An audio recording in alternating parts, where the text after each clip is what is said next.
Hello, ladies and gentlemen. Welcome back to another episode here on African Confessions. The following story that you're going to be listening to, it comes from a translation of a message that one of our admin received, and the translation reads like this. Hello, how are you? Can you please post my own story? I want to confess that indeed ghosts, they are real. There are spirits out there and they do exist.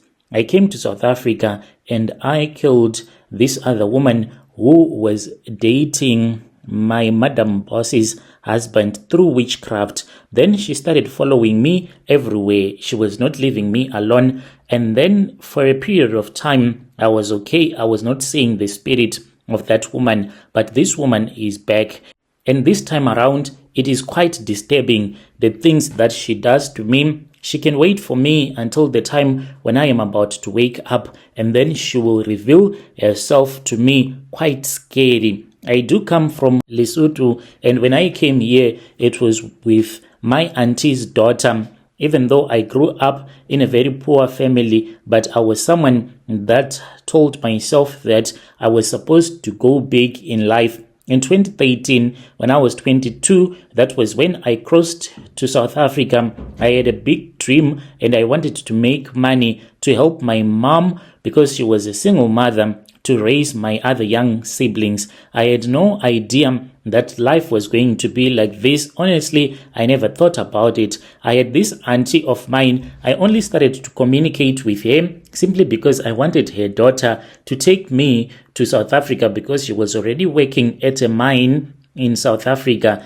Even though my auntie and we were not so close, because there were people that suspected that maybe she was involved in some dark witchcraft, and there were a lot of people that were afraid of my auntie. She is a herbalist, a traditional healer, and sometimes we used to hear people saying that she had been seen walking around naked, like so late at night. So people used to gossip about her, but they were afraid to tell her directly that she is a witch. Whenever there was a funeral in the village, my auntie, she will purposefully leave the village and she would go to the city. Only after the person that would have died have been buried, that is when she would return back to the village. And then she was seen once. She was at this other grave of this other man that he had passed away. So when that man passed away, that was when she went to the city, and she came back when the man was already buried.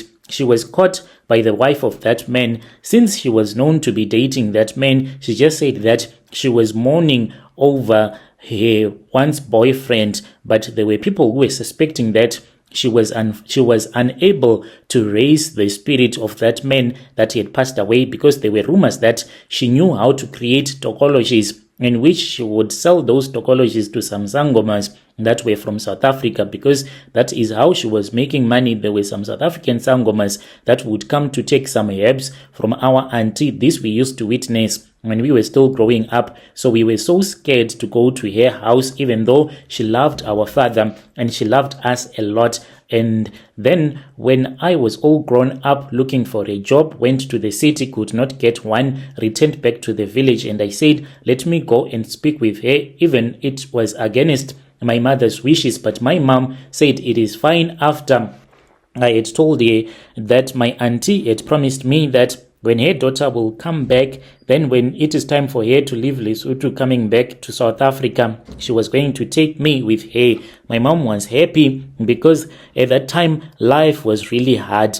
We came with my auntie's daughter, and then she found a job for me in Alberton here in Johannesburg. Started working as a live-in domestic worker for a white family. After that, that was when I got fired, and then I started working for this other South African couple that I am still working for until this very day. The problem is that the woman, even though she is happily married, but she has not yet managed to give her husband a child at all. She had failed to give her husband a child. So that is the situation now that is causing me to think about taking her husband. And I have since spoken with my auntie, and my auntie has told me that I am supposed to return back to Lesotho so that she can give me some charms that I am going to use. So this is how we got so close, me and my madam. Like, I used to hear them fighting, screaming, breaking plates, and accusing each other. Then I would continue to work as if I was not hearing anything, until one day,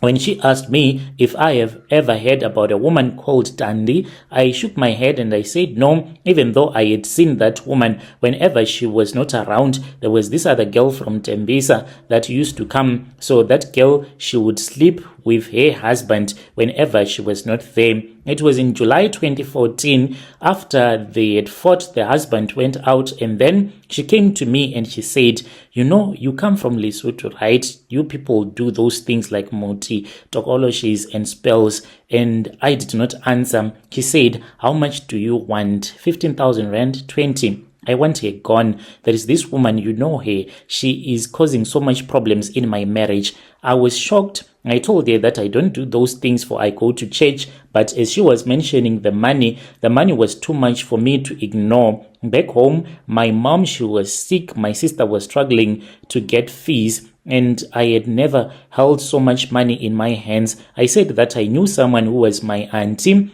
and that auntie of mine, she could assist me. And she said, okay, it is fine, speak with her. I then spoke with my auntie, and she told me that she was going to speak with this other man whom we used to call Tokoloshe, and was a traditional healer who was staying just outside of Maseru. And after they had spoken, that was when I was told to quickly return back home.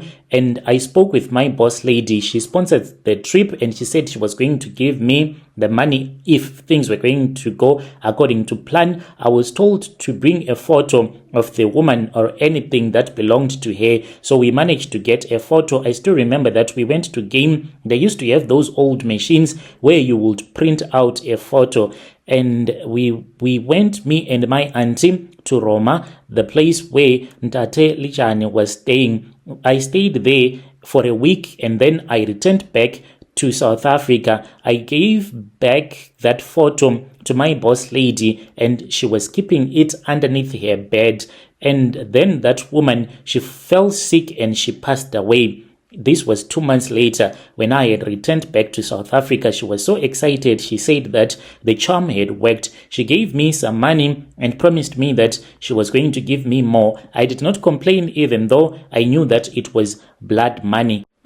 I returned back home. It was in 2016. I thought that once I was home, some of the dreams that I used to have in South Africa, they were going to stop.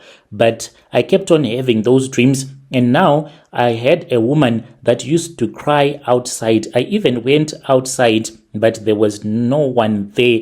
I told my auntie, and my auntie told me that there was something that was wrong. She gave me some charms, and I returned back to work. For many years, I never returned back. But now this woman, she is back in my life.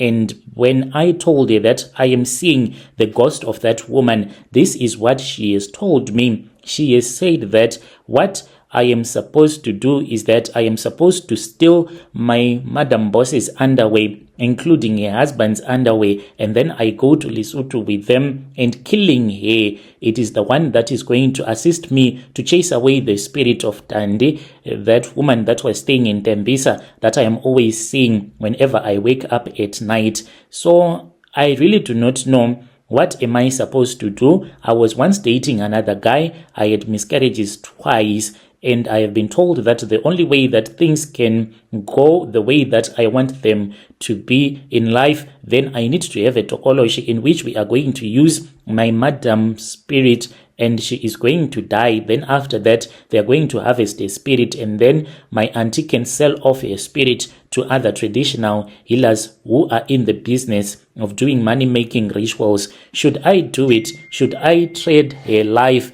so that I can be able to return back to normal? Because as for now, my life is not normal at all. Dear listeners, right there was a message that was sent to me by one of our sister right there. It comes from a translation that was forwarded to me by one of our admin. Strange things indeed they do happen in this world.